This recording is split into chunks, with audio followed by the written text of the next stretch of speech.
Hey everybody, it's been a while since I made a video, and frankly, I've just been exhausted and overwhelmed by the amount of information coming at me,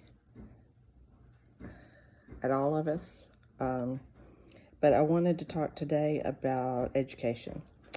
First of all, I have recently been doing some substitute teaching while I am seeking my next adventure in my career, and as I continue to do Tennessee Mom Pack as my passion project. What I have learned is that teachers are so underpaid. They are so underappreciated.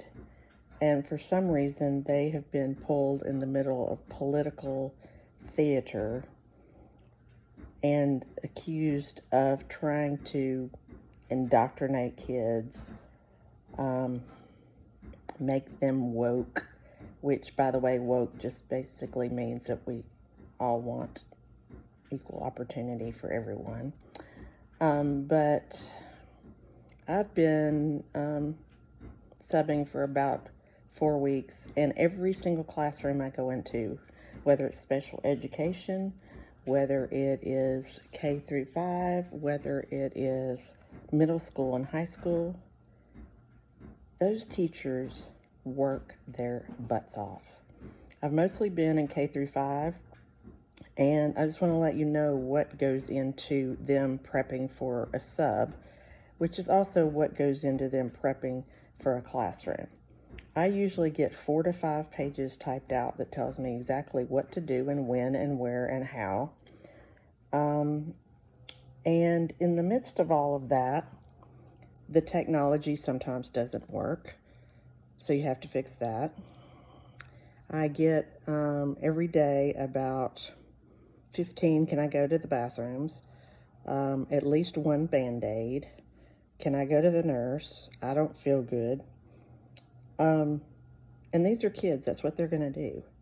But the amount of work and commitment that these teachers put into their children has nothing to do with whether they use a pronoun or call them this or that, or whether they treat some kids differently than others, or whether they try to indoctrinate them into being gay or trans, which is, by the way, you cannot do any more than you can make a right-handed person left-handed. And they're just amazing. I mean, I have been subbing, and I don't have a free minute. Not a free minute unless it's lunchtime or planning time. The rest of the time, it's back-to-back work. It's trying to get ready for TCAPS. It is making sure the kids take home what they need to take home. It's somebody at your desk every 5 minutes. And then you're trying to help them learn when they're doing independent work. I really enjoy it, and it makes me just respect the hell out of these teachers. And I get so tired of all of the things that we hear, and I hope that you get tired too, about public education, about books, about book bans.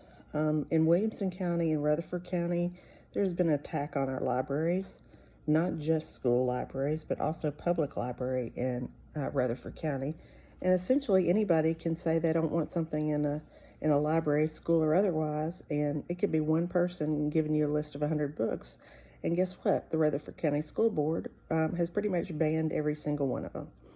Recently in Williamson County, the teachers go through a process of recommending textbooks, and these teachers, who were all highly qualified, I believe some of them have masters and doctorates, and are highly, highly qualified in these jobs to review books, which I don't know if they get paid for or not, but it's probably something extra they do outside of teaching. And they all came together with recommendations for AP Psychology. And I believe they recommended 3 or 4 books, and then there were 1 or 2 books that they did not recommend. The board, almost unanimously, chose the books that the teachers did not recommend. A, who is more qualified to make that decision?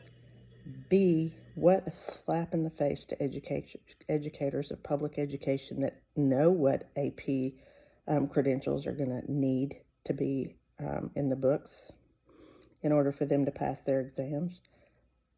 B, they've taught it before. C, psychology is psychology is psychology, and yes, you're going to talk about gender. I don't know why that's such a bad thing, but for some reason it is. Also, on a side note, for all of you who keep saying a man is a man and a woman is a woman, you're not wrong.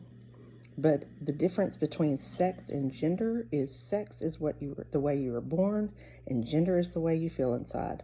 So if you're going to school and you want to be called male or female or them or whatever, how is that any different than little Jimmy wanting to be called Gunner, and you call him Gunner and you don't think another thing about it?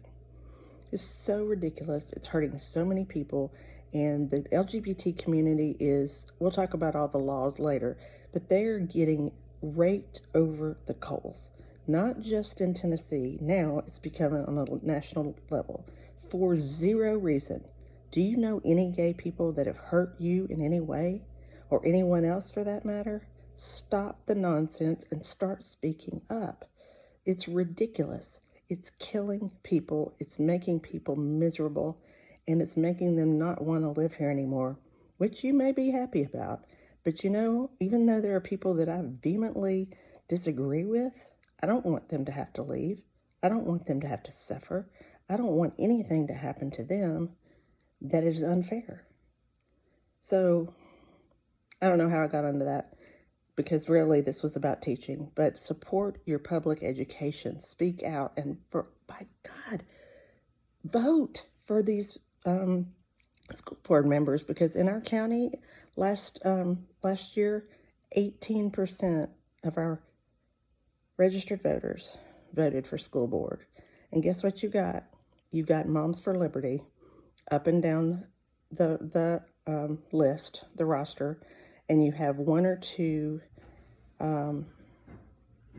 school board members who've been there and kept their seats, and they actually know what they're doing.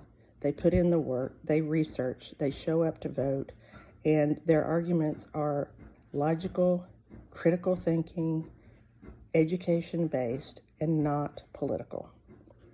Thank you for coming to my TED Talk.